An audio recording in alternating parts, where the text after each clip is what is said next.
அல்லேலூயா, அல்லேலூயா, அல்லேலூயா. கர்த்தர் நல்லவர். இந்த ஆசீர்வாதமும் மன மகிழ்ச்சியுமான ஆராதனை வேலைக்காக கர்த்தரை துதிக்கிறேன், ஸ்தோத்திரிக்கிறேன். கடந்து வந்திருக்கிற ஒவ்வொரு பிள்ளைகளையும் இயேசு கிறிஸ்துவின் இனிய நாமத்தினால வாழ்த்துகிறேன். கர்த்தர் உங்களை தாராளமாய் ஆசீர்வதிப்பாராக. இன்றைக்கு உலகம் எங்கும், இந்தியா மட்டும் இல்லை, தமிழ்நாடு மட்டும் இல்லை, அகில உலகத்திலும் குருத்தோலை ஞாயிறை என்ன செய்யறாங்க? ஆசரிக்கிறாங்க. நாட்களை விசேஷித்துக் கொள்ளுகிறவனும் கர்த்தருக்கென்று விசேஷித்துக் கொள்ளுகிறான், விசேஷித்துக் கொள்ளாதவனும் கர்த்தருக்கென்று. இங்க ஈஸ்டர் கொண்டாடினாலும் கர்த்தருக்கென்று தாராளம் கொண்டாடலாம். ஆராதனை முடிச்சு போய் கொண்டாடாதவங்களும் இருக்கிறாங்க. அது மாதிரி கிறிஸ்துமஸ் கொண்டாடுறவங்க இருக்கிறாங்க, கொண்டாடாதவங்க இருக்கிறாங்க. அது அவங்க விருப்பம். ஆனா வேதத்துல சொல்லப்பட்டிருக்கிறத நம்ம ஆசரிக்கிறது, அதை பற்றி தெரிந்து கொள்வது ரொம்ப நல்லது, ரொம்ப முக்கியமானது. ஆமென், அல்லேலூயா. இன்றைக்கு ஆவியானவர் எனக்கு தந்தருள்ள கிருபையின்படி, ஞானத்தின்படி ஒரு சில வார்த்தைகளை உங்களோடு கூட பகிர்ந்து கொள்ளலாம் என்று நான் கர்த்தருக்குள்ளே வாஞ்சிக்கிறேன். கர்த்தர் நல்லவர். அநேக பிரசங்கங்களை கேட்கிறோம், வருஷம் கேட்கிறோம், எல்லாம் கேட்கிறோம். ஆனாலும் இன்னைக்கு சொல்லப்படுகிறதான வார்த்தைகள் உங்கள் இருதயங்கள்ல கண்டிப்பா கிரியை செய்யும் என்பதில் எந்த சந்தேகமும் இல்லை. வாசிக்கலாம். மார்க் எழுதின சுவிசேஷம் 11வது அதிகாரம் 1 முதல் சில வசனங்களை சத்தமா வாசிங்க, சீக்கிரமா. அவர்கள் எருசலேமுக்கு சமீபமாய் சேர்ந்து ஒலிவமலைக்கு அருகான பெத்பகே பெத்தானியா என்னும் ஊர்களுக்கு வந்தபோது அவர் தம்முடைய சீஷரில் 2 பேரை நோக்கி, உங்களுக்கு எதிரே இருக்கிற கிராமத்துக்கு போங்கள். அது பிரவேசித்தவுடனே மனுஷர் ஒருவரும் ஒரு காலம் ஏறியிராத ஒரு கழுதை குட்டி கட்டி இருக்க காண்பீர்கள். அதை அவிழ்த்து கொண்டு வாருங்கள். ஏன் இப்படி செய்கிறீர்கள் என்று ஒருவன் உங்களிடத்தில் கேட்டால், இது ஆண்டவருக்கு வேண்டுமென்று சொல்லுங்கள், உடனே அதை இவ்விடத்திற்கு அனுப்பி விடுவான் என்று சொல்லி அவர்களை அனுப்பினார். அவர்கள் போய் வெளியே இருவழி சந்தியில் ஒரு வாசலருகே கட்டியிருந்த அந்த குட்டியை கண்டு அதை அவிழ்த்தார்கள். அப்பொழுது அங்கே நின்றவர்களின் சிலர், நீங்கள் குட்டியை அவிழ்க்கிறது என்னவென்றார்கள். இயேசு கற்பித்தபடியே அவர்களுக்கு உத்தரவு சொன்னார்கள். அப்பொழுது அவர்களை போக விட்டார்கள். அவர்கள் அந்த குட்டியை இயேசுவினிடத்தில் கொண்டு வந்து அதன் மேல் தங்கள் வஸ்திரங்களை போட்டார்கள். அவர் அதன் மேல் ஏறி போனார். அநேகர் தங்கள் வஸ்திரங்களை வழியிலே விரித்தார்கள். வேறு சிலர் மரக்கிளைகளை தரித்து வழியிலே பரப்பினார்கள். முன்னடப்பாரும் பின்னடப்பாரும் ஓசன்னா, கர்த்தரின் நாமத்தினாலே வருகிறவர் ஸ்தோத்தரிக்கப்பட்டவர், கர்த்தரின் நாமத்தினாலே வருகிற நம்முடைய பிதாவாகிய தாவீதின் ராஜ்யம் ஆசீர்வதிக்கப்படுவதாக, உன்னதத்திலே ஓசன்னா என்று சொல்லி ஆர்ப்பரித்தார்கள். சகரியா தீர்க்கதரிசன புஸ்தகம் 9வது அதிகாரம் 9வது வசனத்தை கூட வாசிங்க. சகரியா தீர்க்கதரிசன புஸ்தகம் 9வது அதிகாரம் 9வது வசனம். இன்னொருத்தங்க ஆதியாகமம் 49வது அதிகாரத்தை எடுத்து வைத்துக் கொள்ளுங்கள். சீயோன் குமார்த்தியே மிகவும் கவிக்கூறு, எருசலேமு குமார்த்தியே கம்பீரி, இதோ உன் ராஜா உன்னிடத்துக்கு வருகிறார். அவர் நீதி உள்ளவரும் ரட்சிக்கிறவரும் தாழ்மை உள்ளவரும் கழுதை மேலும் கழுதை குட்டியாகிய மரியின் மேலும் ஏறி வருகிறோமாய் இருக்கிறார். ஆதியாகமத்தின் புஸ்தகம் 49வது அதிகாரம் அதனுடைய 9, 10, 11 ஆகிய வசனங்களை கூட வாசிங்க. ஆதியாகமத்தின் புஸ்தகம் 49வது அதிகாரம் 9, 10, 11 ஆகிய வசனங்கள். யூதா பாலசிங்கம், நீ இரையை கவர்ந்து கொண்டு ஏறி போனாய்.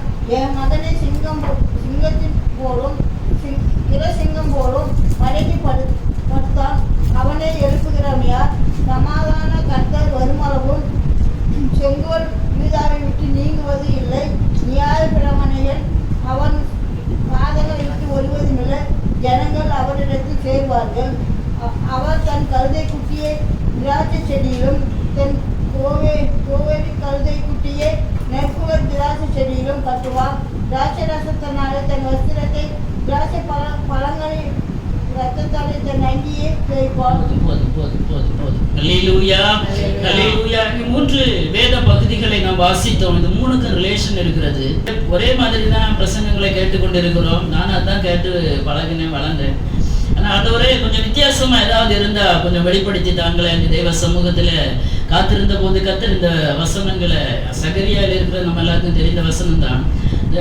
ஆதியாகமத்துல கூட யாக்கோபு தன்னுடைய குமாரர்களுக்கு கடைசி நாட்கள் என்ன நடக்கும் என்பதை சொல்லும்போது, யூதாவை குறித்து சொல்லும்போது அவர் சொல்கிறார், ரொம்ப அது ஆச்சரியமாக இருந்தது. யூதா பாலசிங்கம், சமாதான கர்த்தர் வரும் அளவும் செங்கோல் யூதாவை விட்டு நீங்குவதில்லை. யார் இந்த சமாதான கர்த்தர்? ஆமென், அல்லேலூயா. இயேசுவை குறித்து அது எப்படி ஒரு இன்டைரக்டா சொல்லப்பட்டிருக்கிறதான வார்த்தைகள். இப்ப இயேசு ராஜாதி ராஜாவாக வெளிப்பட போகிறார் என்பதற்கு முன் உதாரணமாக தான் இந்த எருசலேமின் வீதிகள்ல அவர் என்ன செய்யறார்? உலா வருகிறார் இல்லையா?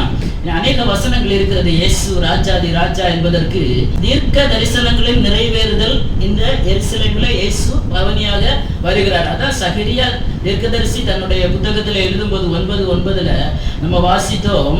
என்ன வாசிச்சோம்? சீயோன் குமாரத்தியை மிகவும் களிகூறு, எருசலேம் குமாரத்தியை கம்பீரி, தோ உன் ராஜா உன்னிடத்தில் வருகிறார். ஹல்லேலூயா. சீயோன் குமாரத்திகளே, நம்ம எல்லாம் எங்க போக? ஆண்டவருடைய பிள்ளைகள் எல்லாம் சீயோன் குமாரத்திகள். ஆமென், ஹல்லேலூயா. களி கூறுங்க, நம்ம ராஜா வரப்போகிறார்.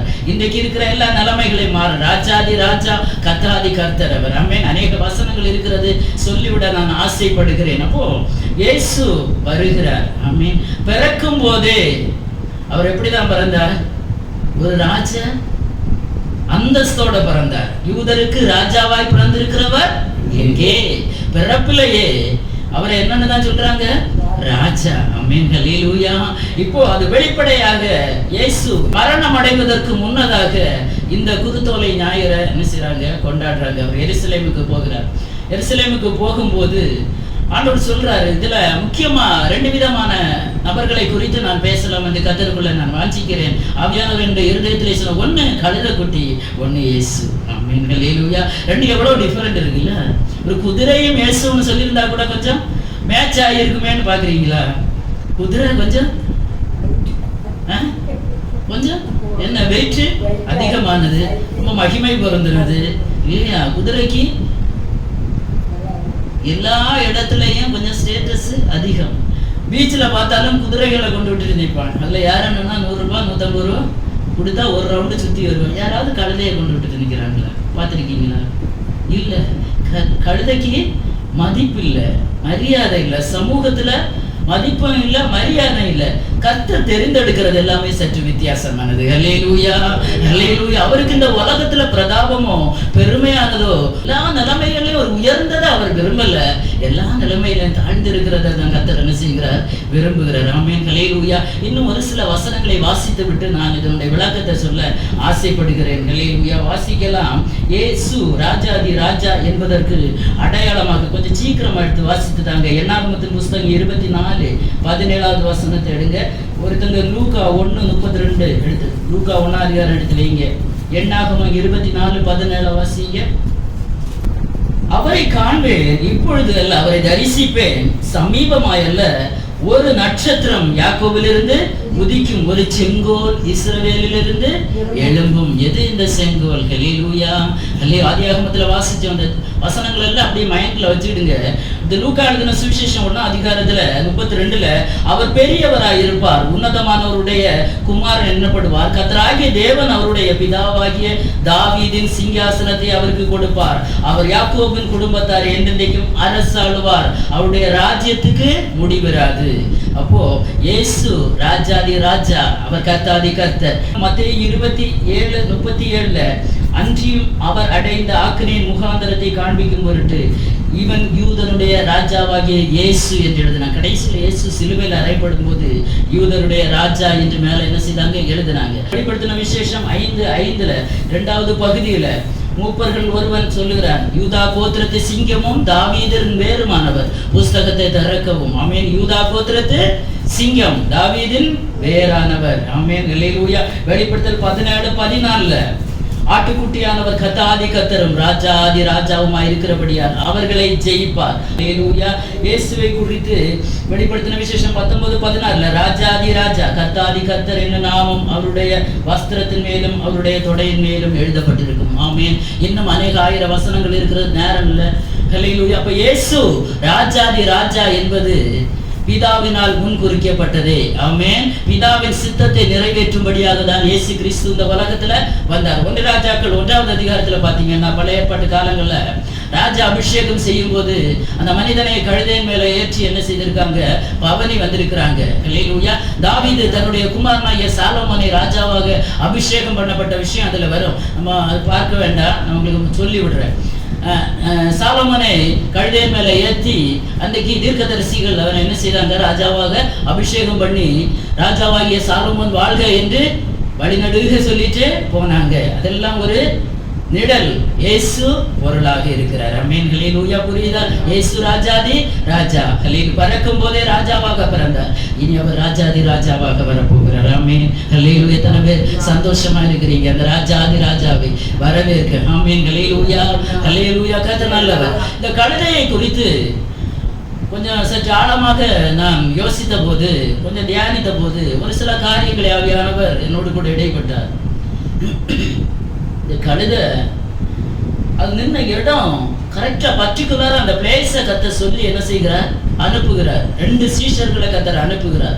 அனுப்பப்பட்ட 2 பேர் ஒவ்வொரு சுவிசேஷத்திலும் வித்தியாசமாக கொஞ்சம் சொல்லப்பட்டிருக்கிறது. மத்தியில பார்த்தீங்கன்னா கழுதையையும் கழுதை குட்டியையும் அவிழ்த்து கொண்டு வாருங்கள் என்று இருக்கிறது. மார்க்கில் பார்த்தீங்கன்னா கழுதை குட்டியை அவிழ்த்து கொண்டு வாருங்கன்னு. இப்போ எதுவும் எப்படியும் இருந்து விட்டு போட்டும், அவரவர்களுடைய கண்ணோட்டத்தில் அவங்களுக்கு வெளிச்சத்தில் எழுதி இருக்கிறாங்க. எப்படியும் இயேசு கழுதை குட்டியின் மேல் என்ன செய்தார், பவனி வந்தார். இந்த கழுதை குட்டி எங்கே இருந்தது? அல்லேலூயா. இயேசுவை சுமக்கிற இந்த கழுதை குட்டி எங்கே இருந்ததுன்னு சொன்னா, ஆண்டவரே அந்த கழுதை குட்டியை முன்னறிந்தார். ஆமென். அல்லேலூயா. ஏதாச்சையாக சீஷர்களை அனுப்பலை. சீஷர்களுக்கு எதுவும் தெரியாது, கழுதை குட்டி எங்க இருக்குன்னு சீஷர்களுக்கு தெரியாது. அதனால ஆண்டவர் சொல்லி அனுப்புகிறார், நீங்க எங்க போங்க, இதற்கு நேர் எதிரே இருக்கிற கிராமத்துக்கு போங்க. அங்க போகும்போது 2 வழி சந்து ஒண்ணு வரும். ஒரு பாதை இங்க போகும், ஒரு பாதை இங்க போகும். அங்கே கட்டப்பட்ட நிலையில ஒரு கழுதை குட்டி இருக்கும். ஆமென். ஹல்லேலூயா. அதை நீங்க போய் அவிழுங்க. அவிழ்க்கும் போது ஏதாவது ஒருத்தர் உங்கள்கிட்ட ஏன் அவுக்குறீங்க அப்படின்னு கேட்டா, இது கர்த்தருக்கு தேவை, அவ்வளவுதான், வேற ஒன்றும் இல்லை. காசும் கொடுக்கண்டா, பெர்மிஷனும் கேட்கண்டா. நான் சொல்றேன், நீங்க போங்க, செய்யுங்க. இதுதான் கர்த்தருடைய வார்த்தை. தீர்க்க தரிசனம். தீர்க்க தரிசனம் என்பது எப்படி இருக்கும் என்பதை நீங்க நல்லா புரிஞ்சுக்கிடணும். கடந்த ஒரு சில மாதங்களுக்கு முன்னாக ஒரு பிரபலமான ஒரு தெய்வ ஊழியர், குறை சொல்றேன்னு நினைக்காதுங்க, தெய்வ பிள்ளைகள், ஏன்னா நம்ம விசுவாசத்தில் ஆவிக்குரிய நிலைமையில சீனியர்ஸும் இருக்கிறீங்க, ஜூனியர்ஸும் இருக்கிறீங்க. அதனால சொல்றேன், ஒரு கூட்டத்துக்கு போயிருந்த போது ஒரு பிரபலமான தீர்க்கதரிசி ஒருவர் வந்திருந்தார். குறை சொல்றேன்னு யாரும் நினைக்காதுங்க, தயவாக. அப்போ கர்த்தர் ஒரு மனுஷனிடத்தில் அல்லனா ஒரு மனுஷனிடத்துல பேசணும்னா தீர்க்கமா பேசுவார். ஆமென். ஹல்லேலூயா. ஹல்லேலூயா. தீர்க்கமா இங்க வந்திருக்கிறீங்கன்னா உங்களை குறித்து பேசணும்னா, பேரை சொல்லணும்னா பேரை சொல்லி பேசுவார். இல்ல உங்களுக்கு இருக்கிற விஷயங்களை பேசணும்னா கர்த்தர் பேசுவார். இல்லைன்னா ஆண்டவருடைய வார்த்தை மூலமாக பேசுவார். ஒரு பாடல் வரியில பேசலாம், ஜெபத்துல பேசலாம், எப்படியும் பேசலாம். ஆனா இன்னைக்கு எப்படி சொல்றாங்கன்னா, ஒரு பேரை சொல்றாங்க. பேரை சொல்லி 100, 150, 200 பேர் உட்கார்ந்து இருக்கிறாங்க. ரொம்ப ஃபேமஸான ஒரு தெய்வ ஊழியர், சின்ன வயசு தான். அப்போ ஒரு பேரை சொல்லி அவர் கூப்பிடுகிறார். கூப்பிடும்போது அந்த இடத்துல அப்படிப்பட்ட யாரும் இல்லை என்பது வேதனைக்குரிய ஒரு விஷயம். யாரும் இல்லை. உடனே அவர் சொல்றாரு, അങ്ങനെയാണെങ്കിൽ നിങ്ങളുടെ ബന്ധത്തിൽ ആരെങ്കിലും ഉണ്ടോ, വീട്ടിൽ ആരെങ്കിലും ഉണ്ടോ, தெரிஞ்சதுல யாரும் உண்டோ அப்படின்னா, அதே பேர்ல உள்ளவங்க இங்க இல்லைன்னா உங்களுக்கு தெரிஞ்சவங்க யாரும் இருக்காங்களா, உங்க சொந்தத்துல இருக்காங்களா, யாராவது அந்த பேர்ல இருக்கிறாங்க. இதெல்லாம் தீர்க்க தரிசனம். ஆமென். தீர்க்கமா கர்த்தர் சொல்லி இங்க இருக்கிறவங்களுக்கு பேரனை கூப்பிட்டுச்சு, அந்த மனுஷன் அந்த மனுஷி இங்க இல்லைன்னு தெரிஞ்ச உடனே உன் சொந்தத்துல யாரையும் அதே பேர்ல 50 பேர் எஸ்தர்னா 50 எஸ்தர் இருப்பா. இங்க எஸ்தர் இருக்காளா?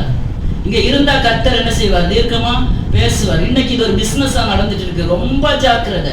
ஏதோ தீர்க்க தரிசனம் இருக்கிறத இடத்துல தேடி தேவ பிள்ளைகள் ஒருபோது என்ன செய்யக்கூடாது, ஓடக்கூடாது. அதுக்கு சொல்றேன், இயேசு சொல்லி அனுப்புகிறார். எப்ப நீ போ, 2 பேர் 12 பேர் இருந்தாங்க, தைரியமான 2 பேர் அனுப்புறார். நான் நினைக்கிறேன் பேதுருவும் யோவானுமாக இருக்கலாம் என்று நினைக்கிறேன். ஆமென். பேதுரு கொஞ்சம் சட்டு புட்டான ஆள், எங்க இருந்தாலும் எதையும் எடுத்துட்டு வரக்கூடிய ஆள். ஆமென். ஹல்லேலூயா. 2 பேரை தெரிஞ்செடுத்து அனுப்பப்பட்ட 2 பேரை கர்த்தர் அனுப்புகிறார். வசனங்களை ஒவ்வொரு வேர்ட் பை வேர்டா படிக்கும்போது ஒவ்வொரு சுவிசேஷத்திலும் வித்தியாசமா இருக்கிறது. அனுப்பப்பட்டவர்கள் போனார்கள் என்று சொல்லப்பட்டிருக்கிறது ஒரு சுவிசேஷத்துல. எனக்கு நேரம் இல்லை, அதனால நான் சீக்கிரமாக சொல்லி விட ஆசைப்படுகிறேன். அனுப்பப்பட்டவன் போகும்போது, ஹல்லேலூயா, அனுப்பப்பட்டவனை கர்த்தர் அனுப்பும் போது, ஆமென், அவனுடைய கண்கள் எங்க கழுதை இருக்கிறதோ அதை என்ன செய்யும், காணுமா காணாதா, காணும். ஆமென். அவனுக்கு ஒரு விசுவாசம் இருக்கணும், தைரியம் இருக்கணும். போகிறவனுக்கு ஒரு விசுவாசம் தைரியம் இருக்கணும். போனவன் கேட்டாரு, ஆண்டவரே நீங்க எப்படி சொல்றீங்களே, நான் எப்படி போய் அவுக்க முடியும்? உங்க வீட்டுல ஒரு ஆடு நிக்குது, 4 ஆடு தான் வச்சிருக்கீங்க, நான் பையனை விட்டுறேன், டேய் போடா சுப்பியாண்டி வீட்டுல போய் ஒரு ஆடை வந்துட்டு வாடா. என்னன்னு கேட்டாங்க, நான் சொல்லி சர்ச்சில் சாப்பாடு போடுவீங்க, விடுவீங்களா? இல்ல விடுவீங்களான்னு கேட்க, உண்மையை சொல்லுங்க, விடுவீங்களா? ஒருவேளை என் பையன் ஒருவேளை அடிக்காம விடலாம், ஆனா ஆடு வாய்ப்பே இல்ல இல்ல. அப்போ கர்த்தர் வந்து கான்பிடண்டா சொல்லி அனுப்புகிறார், தீர்க்கமா சொல்லி அனுப்புகிறார். நீங்க போங்கப்பா, 2 வழி சாலை பிரியும், அதுல இருக்கும் கரெக்டா.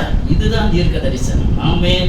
இயேசுதான் தீர்க்க தரிசி, இந்த வசனங்கள் தான் தீர்க்க தரிசனம். ஆமென். எதையும் பார்த்து ஒரு தேவ பிள்ளை ஏமாறக்கூடாது. ஏன்னா ஆரம்ப காலத்துல நமக்கு யாராவது பேர சொன்னாலோ ஏதாவது விஷயத்த சொன்னாலோ, ஐயோ அப்படி சொல்லிட்டார் இப்படி சொல்லிட்டார் எல்லாம் சொல்லும். நம்ம இன்னைக்கு ஆவிக்குரிய வாழ்க்கையில பரிசுத்தவான்கள் எப்படி சொல்றாங்களோ அப்படியே விழுந்து போனவன்னு சொல்லுவான். அவனு ஆண்டவரோடு கூட கொண்டிருந்தவன், அவனுக்கு எல்லாம் தெரியும். அப்போ எதுக்கு சொல்ல வந்தேன்னா, கர்த்தர் கரெக்டா சொல்லி விடுறாரு, எப்ப நீங்க போங்க, அங்க கட்டப்பட்ட ஒரு கழுதை நிற்கும், அதை அவிழுங்க ஃபர்ஸ்ட். அப்போ கேட்பாங்க, எதுக்கு நீங்க அவுக்குறீங்க? அப்ப சொல்லுங்க, எனக்கு இயேசு கேட்கிறாரு, அவ்வளவுதான், சிம்பிளா முடிஞ்சு போச்சு. ஹல்லேலூயா. ஓ, ஒரு விஷயத்தை நம்ம புரிஞ்சுக்கிடணும். இந்த வசனத்திலிருந்து ஒரு காரியம் அல்லனா ஒரு மனுஷனை ஆண்டவருக்கு தேவைன்னா, அவன் எந்த இடத்துல இருந்தாலும், அவன் எப்பேற்பட்டவனா இருந்தாலும், எந்த வழி சந்தியில் அவன் இருந்தாலும், எந்த கடலுக்கு அடியில் இருந்தாலும், அவனை கொண்டு வர வேண்டும் என்று கர்த்தர் தீர்மானித்து ஒருவனை கர்த்தர் அனுப்பினாருன்னா, அவனை கர்த்தர் கொண்டு வந்தே தீர்வார். அதை யாரும் தடை பண்ண முடியாது. எத்தனை பேர் இருக்கிறீங்க? ஹல்லேலூயா. யாரும் தடை பண்ண முடியாது. எந்த மனுஷனாலும், உலக மனுஷனாலும், எந்த ராஜாவாலும், எந்த அதிகாரியாலும் தடை பண்ண முடியாது. கர்த்தருக்கு உங்களை தேவைன்னா, கர்த்தருக்கு உங்களை தேவைன்னா, ஹல்லேலூயா, கர்த்தருக்கு உங்களை தேவைன்னா, உங்க குடும்பத்துல யாரையாவது தேவை இருக்கிற பட்சத்துல அவர் அனுப்பப்பட்டவனை வைத்து அவனை வெளியே கொண்டு வருவார். எந்த சூழ்நிலையில அவனை ஆபத்து கொண்டு வர தேவரால முடியும். அதை ஒருத்தருக்கும் தடை பண்ண முடியாது. ஆனா அவருக்கு வேண்டான்னா அவர் அந்த இடத்துல என்ன செய்ய மாட்டார், திருப்பி பார்க்கவும் மாட்டார். இந்த கழுதை இருக்கிற இடம் கர்த்தருக்கு நேரமே தெரியும். அப்படியான தேவ பிள்ளைகளே, நீங்க யாரு, எங்க இருக்கிறீங்க, எந்த சூழ்நிலையில இருக்கிறீங்க, எப்பேற்பட்ட நிலைமையில இருக்கிறீங்க, இப்ப இருக்கிறதான உங்க நிலைமைகள் எப்படி இருக்கிறது, உங்க இருதயம் எப்படி இருக்கிறது, சிந்தனை எப்படி இருக்கிறது, உங்க வீட்டு சிச்சுவேஷன் எப்படி இருக்கிறது, உங்க சரீரம் எப்படி இருக்கிறது, உங்க நிலைமைகள் எல்லாம் என்னப்பா அவருக்கு தெரியும். ஆமென். இந்த கழுதையை குறித்து முன்கூட்டியே தகப்பனார் அறிந்திருந்தார். ஆமென். ஹல்லேலூயா. நம்மை குறித்து நம்முடைய ராஜா முன்கூட்டியே அறிந்திருக்கிறார், நல்லா அறிந்திருக்கிற ஒரு நல்ல தகப்பன். முதலாவது கழுதையை குறித்து நன்றாக அறிந்திருக்கிற நல்ல தகப்பன். அப்போ நம்மையே நம்முடைய தெய்வம் நன்றாக அறிந்திருக்கிறார் என்கிறதான ஒரு நல்ல எண்ணம் நமக்கு வேணும், எப்பவுமே வேணும். ஆண்டவரே, நான் ஒருவேளை இருக்கிற சூழ்நிலை சற்று கடினமாக இருந்தாலும் அந்த ராஜா என்னை அறிந்திருக்கிறார், நான் எங்க இருக்கிறேன் என்பதை அவர் அறிந்திருக்கிறார், நான் என்ன சொல்ல போறேன் என்பதை அறிந்திருக்கிறார், நாளைக்கு என்ன செய்ய போறீங்க என்பது அவருக்கு தெரியும். ஆமென். ஹல்லேலூயா. அப்போ இந்த கழுதையை குறித்ததான சகல டீடைல்ஸும் யாருக்கு தெரியும்? கர்த்தருக்கு தெரியும். இரண்டாவதாக ஆவியானவர் என்னோடு கூட பேசின ஒரு விஷயம், ஹல்லேலூயா, அது சொல்லப்பட்டிருக்கிறது, இதுவரை யாரும் ஏறி இராத ஒரு கழுதை. வாசிங்க அதை. உங்களுக்கு எதிரே இருக்கிற கிராமத்திற்கு போங்கள், அதில் பிரவேசித்த உடனே மனுஷர் ஒருவரும் ஒரு காலம் ஏறி இராத. போதும் அந்த வசனத்தை வச்சிருங்க. மனுஷர் ஒருவனும் ஒரு காலம் ஏறி இராத கழுதை. ஆமென். ஹல்லேலூயா. இது கொஞ்சம் விசித்திரமா இருக்குது. கழுதைன்னு சொன்னாலே அதை வீட்டுல எதுக்கு வளர்ப்பாங்க? சுமை சுமக்க தான் கழுதையை வளர்ப்பாங்க. ஆண்டவருக்கு தேவைப்படுகிற கழுதை இதுவரை ஒருவனும் அதுல ஏறி இருக்கக்கூடாது, எந்த சுமையும் அது சுமந்து இருக்கக்கூடாது, அதை யாரும் கஷ்டப்படுத்தி இருக்கக்கூடாது. ஆமென். ஹல்லேலூயா. ஹல்லேலூயா. கொஞ்சம் யோசித்து பார்த்தீங்கன்னா, எனக்கு 12 மணிக்கு வரக்கூடாது, யோசிக்க கொஞ்சம் வித்தியாசமா இருந்து. அப்போ கர்த்தர் நம்ம விரும்புகிறது. ஆமென். ஹல்லேலூயா. கர்த்தர் தமக்காக தெரிந்து கொண்ட ஒரு மனவாட்டி, கர்த்தர் தமக்காக தெரிந்து கொள்ளுகிற ஒரு பிள்ளை எப்படி இருக்கணும் தெரியுமா? அது வேறு யாருக்கும் சொந்தம் இல்லை. ஆமென். ஹல்லேலூயா. இயேசுவின் இரத்தத்தால் மீட்கப்பட்ட நீங்கள் நானும் அவருக்கு மாத்திரம் சொந்தம். ஆமென். ஹல்லேலூயா. வேற யாரும் ஒருபோதும் உங்க மேல அதிகாரம் செலுத்த அப்பா என்ன செய்ய மாட்டார், விடவே மாட்டார். நம்ம எல்லாம் அவருடைய பிள்ளைகள். ஆமென், அல்லேலூயா. அதான் அப்போஸ்தலனாகிய பவுல் சொல்லும்போது சொல்லுவார், உங்களை கிறிஸ்து என்கிற ஒரே புருஷனுக்கு நான் என்ன செய்திருக்கிறேன், மனவாட்டியாக நியமித்திருக்கிறேன். கிறிஸ்து என்கிற ஒரே புருஷனுக்கு நியமிக்கப்பட்ட கன்னிகைகள். அல்லேலூயா. ஒருவரும் ஒரு காலம் ஏறியிராத ஒரு கழுதை. எத்தனை பேர் அந்த கழுதையா இருக்கிறீங்க? அல்லேலூயா. கற்புள்ள ஒரு கன்னிகை. கிறிஸ்துவுக்கு தேவை பல மணவாளங்களை உடையவள் அல்ல, ஒரே புருஷனுக்கு. அல்லேலூயா.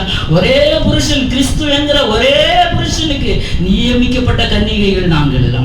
நம்ம எல்லாரும் அதான் கர்த்தர் சொல்றாரு, ஒரு காலம் ஒருவனி ஏறிராத ஒரு கழுதை நீ என்ன செய், அழைத்து கொண்டு வா. அதே மாதிரி அந்த கழுதை யாருமே பயன்படுத்த. இந்த கழுதை ஒருபோதும் எந்த அழுக்கும் படாத, அல்லேலூயா, எந்த பாவமும் இல்லாத, எந்த குற்றமும் செய்யாத, ஆமென், அல்லேலூயா, எந்த அழுக்கில்லாத, ஆமென், உலகத்தால கரைபடாத ஒரு வாழ்க்கை வாழ்கிற கழுதை. ஆமென். இயேசுவை ஏற்றி கொண்டு போகிற கழுதை சாதாரண கழுதை இல்லது. அல்லேலூயா. அது குற்றமற்றதா இருக்கணும், அது பழுதற்றதா இருக்கணும், அது பரிசுத்தம் உள்ளதா இருக்கணும். ஆமென், அல்லேலூயா. இந்த கழுதை வேற எந்த சுமையை இதற்கு சுமக்க கத்த வைக்கல. இந்த கழுதை எப்படிப்பட்ட கழுதை தெரியுமா? அல்லேலூயா. இதற்கு ஒரு பரிசுத்தம் வேணும். ஆமென், அல்லேலூயா. இந்த கழுதைக்கு ஒரு பரிசுத்தம், வேற உலகத்தால தீட்டுப்படாத ஒரு வாழ்க்கையை வாழ்கிற ஒரு கழுதை. ஆமென், அல்லேலூயா. உலகத்தின் பாரமும் உலகத்தின் நெருக்கம் ஒன்றும் இல்லை, அது சமாதானமா அந்த வழிச்சாலையில் நிற்கிது. இன்னொரு மனுஷனுடையதா இருக்குமானால் ஒருவேளை கழுதைக்கு ஒரு தொழுவம் இருந்திருக்கும், அதுல அவன் கட்டி போட்டிருப்பான் இல்லையா? கழுதை அவுக்க போனா கழுதை பறங்கால எடுத்து என்ன செய்யும்? ஒரு விதி கொடுக்குமா கொடுக்காதா? ஆனா கர்த்தருக்கு தேவைப்படுதுன்னா இதெல்லாம் சிலுவையில் அறையப்பட்டாகிவிட்டது. அல்லேலூயா, அல்லேலூயா. கர்த்தர் எதிர்பார்க்கிற ஒரு வாழ்க்கை, கர்த்தர் எதிர்பார்க்கிற ஒரு ஜீவியம் நமக்குள்ள இருக்க வேண்டும் என்று கர்த்தர் விரும்புகிற இந்த கழுதை இடத்திலிருந்து நம்ம இதெல்லாம் என்ன செய்யணும்? கற்றுக்கொள்ளணும், படித்துக் கொள்ளணும். ஆமென், அல்லேலூயா. மூணாவது பார்த்தீங்கன்னா, இந்த கழுதை இருவழி சந்தியில நிக்குது. எங்க நிக்குது? இருவழி சந்தி, ரெண்டு வழி நடுவுல நிக்குது. நல்லா யோசித்து பார்த்துருக்கிறீங்களா? ரெண்டு வழியில நிக்குது, ரெண்டு பாதை. இங்க போகவா, இங்க போகவா, முன்ன போகவா, பின்னாடி போகவா. அல்லேலூயா. இன்னைக்கு ஒருவேளை இதே சூழ்நிலையில நம்ம இருந்து கொண்டிருக்கலாம். இருவழி பாதையில இருக்கிறோம். ஆண்டவரே, நான் எங்க போகப்பா? இங்க போகவா இல்லைன்னா இங்க போகவா? எனக்கு பாதை காட்டு, எனக்கு பாதை தெரியல ஆண்டவரே. அல்லேலூயா. இதுக்கு எங்குமே தெரியல. அது அங்கேயே நின்றுச்சு, அங்கேயே கட்டி போட்டிருந்தாங்க. அல்லேலூயா, அல்லேலூயா. தெய்வ பிள்ளைகளை இன்னைக்கு எத்தனை பேர் இருவழி சந்தியில நிக்கிறீங்கன்னு எனக்கு தெரியல. பரிசுத்த ஆவியானவர் சொல்லுகிறார். ஆமென், அல்லேலூயா. இதே அனுபவத்துல ஒருவேளை நம்ம நிக்கல. ஆண்டவரே, நான் என்ன செய்யப்பா மேற்கொண்டு? ஆனா அவுக்கு ஒருத்தர் வருவார். அல்லேலூயா. அது வரைக்கும் பொறுமையா இருக்கணும். ஆமென். என்னைக்கும் கட்டப்பட்ட நிலைமையில இருக்கிறத கர்த்தர் விரும்புகிறது இல்லை.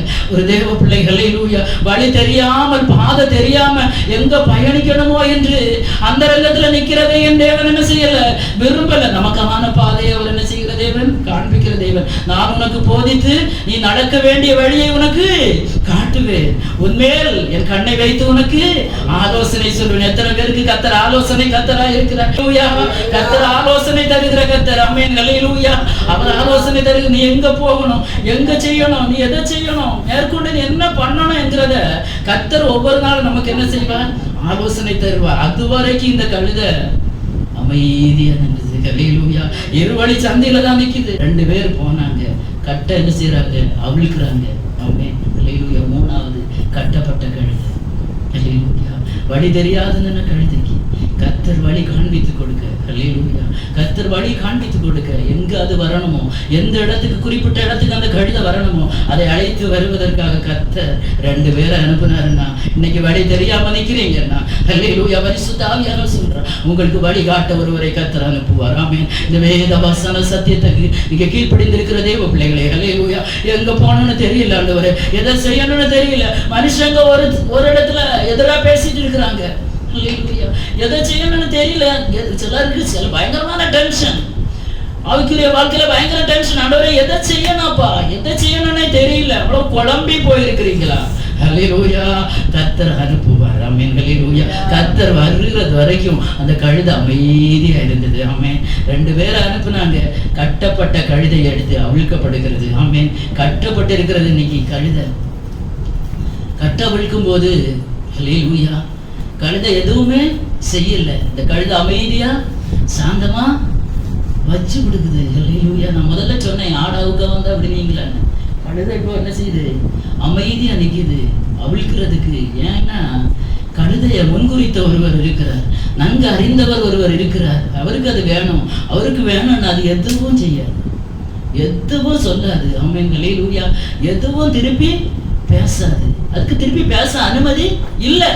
இயேசுவுக்கு உங்களை தேவைன்னா, அவருக்கு உங்களை தேவைன்னா, எந்த சூழ்நிலையில இருக்கலாம், எந்த சந்தர்ப்பத்திலும் இருக்கலாம், எப்பேற்பட்ட அனுபவத்துல வேணாலும் நீங்க இருக்கலாம், அவருக்கு நீங்க தேவைன்னா எதுவுமே எதிர் பேச கர்த்தர் அனுமதிக்க மாட்டார். ஆமென் ஹல்லேலூயா. இந்த கழுதை அனுமதிக்கல. ஹல்லேலூயா. எதுவுமே பேசல, அவுத்தாங்க. ஆனா பக்கத்துல நின்று அவங்க அடுத்த வசனத்தை வாசிங்க. அப்பொழுது அங்கே நின்றவர்களில் சிலர், நீங்கள் குட்டியை அவிழ்க்கிறது என்னவென்றால், 4வது வசனம் இயேசு கற்பித்தபடியே. இதுல 4வது வசனம் 11:4. அவர்கள் போய் வெளியே இருவழி சந்தியில் ஒரு வாசல் அருகே கட்டியிருந்த அந்த குட்டியை கண்டு அதை அவிழ்த்தார்கள். அப்பொழுது அங்கே நின்றவர்களில் சிலர், நீங்கள் குட்டியை அவிழ்க்கிறது என்னவென்றார்கள். ஹல்லேலூயா, ஹல்லேலூயா. இப்போ கட்டப்பட்ட குட்டி அவிழ்க்கப்படுகிறது. அது வரைக்கும் அந்த குட்டிக்கு மேல யாருக்குமே எந்த நோக்கமும் இல்லை, யாருக்கு பார்வை அந்த கழுத குட்டி மேல போகவும் இல்லை, யாரும் ஒரு தண்ணி கொடுக்கவும் இல்லை, ஆகாரம் கொடுக்கவும் இல்லை. அது இருவழி சந்தியில அனாதையா நிக்குது. ஆனா ஒரு அவுக்க போன உடனே இப்ப கேக்குறாங்க, ஏன் அவுக்க, ஏன் அவுக்குறேன். ஹல்லேலூயா, ஹல்லேலூயா. அவுக்குற அர்த்தத்தை சொல்ல வர்றேன். ஒரு மனுஷன் பாவியா இருக்கிறது வரையிலும், அவன் துன்மார்க்கமா இருக்கிறது வரையிலும், அவன் குடித்து வெறித்து அநியாயமாய் அக்கிரமம் பண்ணி நடக்கிறது வரையிலும் உலகம் அவனை நேசிக்கும். அவனை கர்த்தர் தொடும் போது, ஒரு சுவிசேஷம் அவனுக்குள்ள கடந்து செல்லும் போது, ஒரு வார்த்தை அவனுக்குள்ள கடந்து செல்லும் போது, அவன் மனமாற்றம் அடையும் போது, அவன் மனம் திரும்பும் போது இந்த உலகம் அவனை ஏற்றுக்கொள்ளாது. யாருக்கு குடிச்சிட்டு இருந்தா நல்லா இருந்தானு பெந்தகோஸ்ல போய் அநேகர் சொல்றதை நான் கேட்டிருக்கேன். நல்லா இருந்த மனுஷனை கொண்டு போய் பெந்தகோஸ்ல கொண்டு போய் என்ன செய்து போட்டாங்க? கெடுத்து போட்டாங்க. குடிகாரனா இருந்திருப்பான், வந்து மனம் திரும்பி குடியை விட்டுருப்பான். சிகரெட் அடிக்கிறவனா இருந்திருப்பான், இங்க வந்து எல்லாம் விட்டுருப்பான். ஹல்லேலூயா. கஞ்சாக்கு அடிமையாப்பட்டவனா இருந்திருப்பான், அதெல்லாம் விட்டுருப்பான். அப்ப கேட்பான், ஏன் அவுக்கு? புரியுதா இப்போ? ஏன் அவுக்கு? அப்படியே அவன் கட்டப்பட்டிருந்தால் நன்றா இருக்குமே. இந்த கழுதை கட்டப்பட்டிருந்தால் நன்றா இருக்குமே. இது உலகத்தின் பார்வை, கர்த்தருடைய பார்வை. இந்த கழுதை அவுக்கப்பட வேண்டும். ஹல்லேலூயா, ஹல்லேலூயா. இதை கட்டி வைத்திருக்கிற பாவ கட்டுகள் எல்லாம் கட்டு அவிழ்க்கப்பட வேண்டும். கர்த்தர் விரும்புகிறது இந்த கழுதை கட்டப்பட்ட நிலைமையில இருக்கிறது அவருக்கு விருப்பம் இல்லை. இப்ப அவுத்தவுடனே கேட்காங்க, ஏன்டா அவுக்கு? ஹல்லேலூயா. உலகம் இப்படிதான் அவங்கள பார்த்து சொல்லும். ஆவிக்குரிய தேவ பிள்ளைகள் ஆவிக்குரிய ஆராதனைகளுக்கு நீங்க விரும்பும் போது, கடந்து வரும்போது உலகம் பார்த்து சொல்லு, ஏங்க போற? போய் அங்கேயா போற? ஹல்லேலூயா. வேற ஒரு இடம் உனக்கு ஆவிக்குரியவங்களே சொல்லுவாங்க இன்னைக்கு. ஹல்லேலூயா, ஹல்லேலூயா. அவ்வளவு தேடியா போற? பரவாயில்லை. ஹல்லேலூயா. கட்ட அவிழ்த்தால் போதும், கட்ட அவிழ்க்கப்படணும். ஆமென் ஹல்லேலூயா. கட்டப்பட்டிருக்கிற நிலைமையிலிருந்து அவிழ்க்கப்படுகிறது. அது கர்த்தருடைய வேலை. அவர் அவுத்தாச்சுன்னா எவன் கேட்டாலும் வாயை கர்த்தர் பூட்டி போடுவார். அவங்க சொல்றாங்க ஒரே ஒரு வார்த்தை, இது கர்த்தருக்கு தேவை, இது என் ஆண்டவருக்கு தேவை. அந்த யாராவது ஏதாவது சொன்னாங்களா? ஹல்லேலூயா. யார் என்ன கேட்டாலும் சொல்லுங்க, நான் என் ஆண்டவரை ஆராதிக்க போகிறேன். ஹல்லேலூயா. ஆவியோட உண்மையோட என் கர்த்தரை நான் ஆராதிக்க போகிறேன். நான் ஒரு கழுதையாக மாறிவிட்டேன். ஹல்லேலூயா. நான் குதிரை இல்லை. எனக்கு இந்த பெருமைகள், எனக்குள்ள இருந்த அகம்பாவங்கள், எனக்குள்ள மிஞ்சி நின்று ஆண்டவருக்கு பிரியமில்லாத கிரியைகள் எல்லாவற்றையும் நான் சிலுவையில் ஆணி அடித்து விட்டேன். இனி நான் அல்ல, கிறிஸ்து. ஆமென் ஹல்லேலூயா. இந்த கழுதை சொன்னோம், இத்தனை நாள் நான் தெருவுல அனாதையா நின்னேன், 2 வழி தெருவுல. என்ன யாரும் ஒரு வழியை காட்டி இந்த வழியை போன்னு சொல்வதற்கு ஒருத்தர் கூட வரல, ஒரு கண்ணம் இல்லை. ஆனா இன்னைக்கு என்ன ஒருத்தர் கட்ட அவிழ்க்க வரும்போது கேட்கிறாங்க, ஏன் அவிழ்க்கிறாங்க? ரொம்ப கவனம். ஆவிக்குரிய அர்த்தத்துல நான் பேசுறேன். புரியுதா உங்களுக்கு? புரியுதவங்க? புரியுதா உங்களுக்கு? புரியுதானே? புரியுதா? வரையிலும் கட்டப்பட்டிருக்கிறது வரையிலும் யாருக்கும் அதை பற்றி கவலை இல்லை. நீ 4 வழி தெருவுல நீ யாருக்கும் இது வேண்டாம, வழி தெரியாம இருவழி சந்தியில நிக்கிறது வரைக்கும் உன் மேல யாருக்குமே என்ன இல்லை, கவலை இல்லை. யாருக்கும் வேண்டாம். ஆனா ஒருவர் கட்ட அவிழ்க்க வரும்போதுதான் சொந்தம் கொண்டாட அநேகர் வருவாங்க. அந்த சொந்தம் எல்லாம் தூர வைத்து விடுங்க. அந்த ஒரே ஒரு ராஜா மாத்திரம் நமக்கு போதும். ஹல்லேலூயா. அவர் மாத்திரம் நமக்கு போகுது. இந்த கழுதை இதெல்லாம் நீங்க பேசுறீங்களே, ஹல்லேலூயா. எனக்கு நீங்க இவ்வளவு நாள் தான் இல்ல தன்னந்தனியா நின்னப்போ எனக்கு கொஞ்சம் தண்ணி தர யாரும் இல்லை. ஹல்லேலூயா. என்னை பயன்படுத்த யாரும் இல்லை. எனக்கு கொஞ்சம் ஆகாரம் தர யாரும் இல்லை, நான் வாசப்படியில தான் கட்டப்பட்டிருக்கிறேன், எனக்கு உள்ள இடம் தர யாரும் இல்லை. இன்னைக்கு ஒருத்தர் என்ன வாலண்டரியா வந்து அழைத்து கொண்டு வருகிறாரு, இப்போ நீங்க எல்லாம் ஏன்டா கேட்குறீங்கன்னு மனசுக்குள்ள கேட்டிருக்கேன்னு நான் நினைக்கிறேன். அதே மாதிரி கேட்கணும். ஒரு தேவத்துல கட்டவிழ்க்கப்பட்டு கத்தரோடு இசையும் போது எந்த உலகம் பல விதமா சொல்லு, ஏன் ஏன் ஏன் எல்லாம் ஏன்னுதான் இருக்கு, எதுக்கு ஏன் போற, எதுக்கு போற, எங்க போற, இதுதான் கொஸ்டின். ஆனா சொல்லுங்க, கத்தரை முன்குறித்திருக்கிறார். ஆமென். அவருக்கு இந்த கழுதை முன்குறித்தார். ஆமென். இந்த கழுதை எங்க இருக்குதுன்னு அவருக்கு தெரியும், எந்த இடத்துல எந்த தெருவுல நிக்குதுன்னு தெரியும், ஹல்லேலூயா, எந்த கிராமத்துல நிக்குதுன்னு தெரியும், யாரும் துணை இல்லை என்று தெரியும், கட்டப்பட்டிருக்கிறது என்று தெரியும். இதை அவிழ்த்து கொண்டு வர வேண்டியது கத்தருடைய கடமை. இன்றைக்கு எத்தனையோ விதத்துல கட்டப்பட்டிருந்த நம்மளை அவர் கட்ட அவிழ்த்து, ஹல்லேலூயா, இருவழி சந்தியில் நின்ற நம்மளை, ஹல்லேலூயா ஹல்லேலூயா, இயேசுவின் இரத்தத்தின் மூலமாக நம்மளை அவருக்கு சொந்த பிள்ளைகளாக்கி கொண்டு வந்து நிறுத்தி இருக்கிறார். ஆமென். ஹல்லேலூயா. எத்தனை பேர் விசுவாசிக்கிறீங்க? அந்த தேவன் நல்ல தேவன். ஹல்லேலூயா. அநேக காரியங்களை நான் எடுத்தேன், டைம் இல்லை. மாலை வேளையில ஏதோ குருத்தோலை ஞாயிறு என்பது அதுக்குள்ள எவ்வளவு ஆழமான சத்தியம், ஒவ்வொருத்தருக்கும் ஒவ்வொரு ஆழமான சத்தியங்களை கர்த்தர் வெளிப்படுத்தி கொடுப்பார். ஆமென். ஹல்லேலூயா. ஆவியானவர் எனக்கு தந்த கிருபையின்படி நம்ம எல்லாரும் ஒரு கழுதை. ஆமென். ஹல்லேலூயா. ஓசன்னா பாடுகிறது இரண்டாவது, முதலாவதாக கட்டவிழ்க்கப்பட வேண்டும். முதலாவது யாரும் தெரியாம தன்னந்தனியாக இரு வழியில சந்தில நிக்கிற அந்த கழுதை காப்பாற்றப்படணும். அல்லேலூயா. அந்த கழுதை காப்பாற்றப்பட வேண்டும். அதற்கு ஒரு அனுப்பப்பட்டவன் தேவை. ஆமென். அனுப்பப்பட்டவனாக உங்க மத்தியில நான் வந்திருக்கிறேன். அல்லேலூயா. தேவப்பிள்ளை அனுப்பப்பட்டவன் போனாதான் அந்த கழுதை அவுக்க முடியும். யாரையும் சொல்லிவிட்டா அந்த கழுதை அவுக்க முடியாது. தைரியமா போக மாட்டாங்க, விசுவாசத்தோடு போக மாட்டாங்க. தைரியமா சுவிசேஷத்தை சொல்லுங்க. ஹல்லேலூயா. சில கட்டப்பட்ட கழுதைகளை நீங்களும் அவிழ்த்து கொண்டு வர வேண்டும். ஆமென். ஹல்லேலூயா. அது கட்டப்பட்டு இருக்கிறது, குடும்பத்துல இருக்குது, ஹல்லேலூயா, சொந்த பந்தங்கள் இருக்குது, தெரிஞ்சதுல இருக்குது, ஊழியத்துல இருக்குது, சபையில இருக்குது. அந்த கழுதைகள் என்னைக்கு இருவழி சந்தியில நிக்குது, ஐயோ நான் இந்த ஆராதனைக்கு போகவா, இங்க போகவா, நான் இந்த ஸ்நானம் எடுக்கவா, இதை எடுக்கவா, எதை எடுக்கணும் எனக்கு தெரியலையே. தைரியமா சொல்லுங்க, அனுப்பப்பட்டவர்கள் நீங்கள். ஆமென். ஹல்லேலூயா. எத்தனை பேர் அனுப்பப்பட்டவங்களா இருக்கிறீங்களோ போய் தைரியமா அவிழ்த்து கொண்டு வாங்க. கர்த்தர் சொல்லுவார். ஹல்லேலூயா. உலகம் சொல்லு, யாவுக்கு நீ தான் போய் தொலைஞ்சி, எதுக்கு அவளை கூப்பிடுற, நீ தான் போய் தொலைஞ்சி, எதுக்கு அவனை கூப்பிடுற? இல்ல, இது கர்த்தருக்கு தேவை. இந்த ஆத்மா கர்த்தருக்கு தேவை. ஆமென். ஹல்லேலூயா. இந்த கழுதை கர்த்தருக்கு தேவை. ஆமென். ஹல்லேலூயா. எல்லாரும் முழங்கால் படிக்கலாமா? ஹல்லேலூயா ஹல்லேலூயா. இந்த ஆத்மா கர்த்தருக்கு தேவை. அவர் ராஜாதி ராஜாவும் கர்த்தாதி கர்த்தருமாக அவர் வரப்போகிறார். ஆமென். ஹல்லேலூயா ஹல்லேலூயா. இதோ மேகங்களுடனே வருகிறார், கண்கள் யாவும் அவரை காணும், அவரை குத்துனவர்களும் அவரை பார்த்து புலம்புவார்கள் என்று சொல்லப்பட்டிருக்கிறது. இயேசு ராஜாதி ராஜாவாக வெளிப்பட போகிறார். ஆமென். எல்லா பிள்ளைகளும் வாய்களை தரது. ஆண்டவரே, ஹல்லேலூயா ஹல்லேலூயா. உமக்கு பயன்படுகிற ஒரு கழுதை. அந்த கழுதையை சும்மா இருக்கல, தெருவுல கொண்டு வந்து தங்கள் வஸ்திரங்களை அது மேல போட்டாங்கன்னு பார்க்கிறோம். ஒரு தாழ்மையின் அடையாளம். ஆமென். இயேசு ஏறுகிற கழுதைக்காக தங்கள் வஸ்திரங்களை போட்டாங்க. ஜனங்கள் எல்லாரும் மரக்கிளைகளையும் துணிகளை எல்லாம் வெட்டி போட்டாங்க. இந்த கழுதைக்கு இப்போ ஒரு அந்தஸ்து எங்கே இருந்து வந்தது? இந்த கழுதைக்கு ஒரு மேன்மை எங்கே இருந்து வந்தது? தேவ பிள்ளைகளே, இயேசுவின் ரத்தத்தால் மீட்கப்பட்ட உங்களுக்கு ஒரு மேன்மை உண்டு. ஏன் தெரியுமா? இயேசு உங்களுக்குள்ள வாசமா இருக்கிறார். ஹல்லேலூயா. அதரிசனமான அந்த இயேசு உங்களுக்குள்ள வாசமா இருக்கிறார். அதனால உங்களுக்கு ஒரு மேன்மை உண்டு, உங்களுக்கு ஒரு பெருமை உண்டு. ஹல்லேலூயா. உங்களை பார்க்கிறவர்கள் இயேசுவை பார்ப்பார்கள். ஆமென். ஹல்லேலூயா. அல்ல, இதுவரை இல்லாத பெருமை அந்த கழுதைக்கு. அது அப்படியே ராஜா மாறி போகுது, ராஜாவை ஏற்றிட்டு போகுது. இப்ப ஜனங்க எல்லாரும் ஆர்ப்பரிக்கிறாங்க, தாவீதின் குமாரனுக்கு ஓசன்னா. ஹல்லேலூயா ஹல்லேலூயா. தாவீதின் குமாரனுக்கு ஓசன்னா. கர்த்தரின் நாமத்தினாலே வருகிறவர் ஸ்தோத்திரிக்கப்பட்டவர். அந்த பெருமை அந்த கழுதைக்கு உண்டு பாருங்க. இயேசுவுக்கு மாத்திரமல்ல, இயேசுவை சுமந்த கழுதைக்கும் அந்த பெருமை கிடைச்சது. உன்னதத்தில் ஓசன்னா, பரலோகத்திலே ஓசன்னா, பூமியிலும் ஓசன்னா என்று சொல்லி கர்த்தரை மகிமைப்படுத்தினார்கள். பாருங்களேன், ஒரு கட்டப்பட்ட கழுதை அவிழ்த்து கொண்டு கர்த்தர் பவனி வந்ததன் மூலமாக எவ்வளவு பெரிய ஆச்சரியம், எவ்வளவு பெரிய ஆச்சரியம். அந்த ராஜா பவனி வருகிறார். இன்னைக்கு எத்தனை கழுதைகள் கட்டப்பட்டிருக்கிறது? ஹல்லேலூயா. வாழ்க்கையில ஏதாவது அனுபவங்கள் கட்டப்பட்டு இருக்குமா? காலையில தேவ சமூகத்தில் அறிக்கை எடுக்க வாய்களை திறந்த, ஆண்டவரே இதுல நான் கட்டப்பட்டிருக்கிறேன், ஆண்டவரே என்னை அவிழ்த்து விடுங்க, ஆண்டவரே என்னால தனியா செயல்பட முடியலப்பா, இந்த விஷயத்துல என்னால எதையுமே செய்ய முடியல ராஜா, நீங்க எனக்கு உதவி செய்யுங்கப்பா, இந்த விஷயத்துல நான் கட்டப்பட்டு இருக்கிறேன். ஆண்டவரே, எத்தனை பேர் ஆத்மாதாயம் செய்ய போறீங்க? உங்களை மாதிரி தெரிஞ்ச எத்தனை பேர் கட்டப்பட்டு இருக்கிறாங்க. போய் அவளுங்க. கர்த்தரால் அனுப்பப்பட்ட தேவ பிள்ளைகள் நீங்கள், கர்த்தரால் அனுப்பப்பட்ட தேவ பிள்ளைகள் நீங்கள். உலகம் கேட்க ஏன் அவுக்கிறேன்னு சொல்லுங்க. இது கர்த்தருக்கு தேவை, இந்த ஆத்மா கர்த்தருக்கு தேவை. இது உலகத்தோடு அழிந்து போவதற்கு அல்ல. அல்லேலூயா. இந்த கழுதை பொதி சுமக்கிறதுக்கல்ல, பாரம் சுமக்கிறதுக்கல்ல, இது கிறிஸ்துவை சுமக்க வேண்டும்.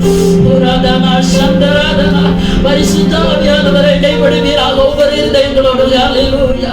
இந்த கழுதை கர்த்தரை சுமக்கணும். அல்லேலூயா. இந்த கழுதை கர்த்தருக்கு தேவைன்னா யாரும் தடை பண்ண முடியாது. ஒருத்தர் கூட அவனை தடை பண்ண முடியாது. அவருக்கு தேவைன்னா எங்க இருந்தாலும் அவர் அதை கொண்டு வருவார், கொண்டு வருவார், கொண்டு வருவார். ஆமென். அல்லேலூயா. அதற்கு அனுப்பப்பட்டவர்களாக எத்தனை பேர் போக தயாரா இருக்கிறீங்க? எத்தனை பேர் அனுப்பப்பட்டவர்களாக போக தயாரா இருக்கிறீங்க? ஆண்டவரே நான் போறேன்ப்பா. யார் எனது காரியமாய் போவா? அல்லேலூயா. ஆண்டவரே நான் இருக்கிறேன். எத்தனை பேர் சொல்றீங்க அப்பா நான் இருக்கிறேன்ப்பா, அப்பா நான் உம்மை சுமக்கிற கழுதையா இருக்கிறேன் ஆண்டவரே. அல்லேலூயா. அல்லேலூயா. ஆண்டவரே நான் என்றைக்கு இருக்கணும்ப்பா, என் ஜீவகாலம் முழுவதும். ஆண்டவரே நான் என் ஜீவகாலம் முழுதும் ராஜாதி ராஜாவாக இயேசு வெளிப்பட போகிறார். அவருடைய வருகை வரையிலப்பா உம்மை சுமக்கிறவளாக, உடைய வேதத்தை சுமக்கிறவளாக, உடைய சுவிசேஷத்தை சுமக்கிறவளாக, அநேக ஆத்துமாக்களை ரட்சிப்புக்குள்ளே வழிநடத்துகிற ஒரு கழுதையாக நான் இருக்க வேண்டும் அப்பா. அர்ப்பணிப்போமா. ஹல்லேலூயா. ஹல்லேலூயா. ஹல்லேலூயா. ஹல்லேலூயா. என் ராஜா முன்னே செல்கிறார். எல்லாம் சேர்ந்து வெற்றி பவனி செல்கிறார். என் ராஜா முன்னே செல்கிறார். வெற்றி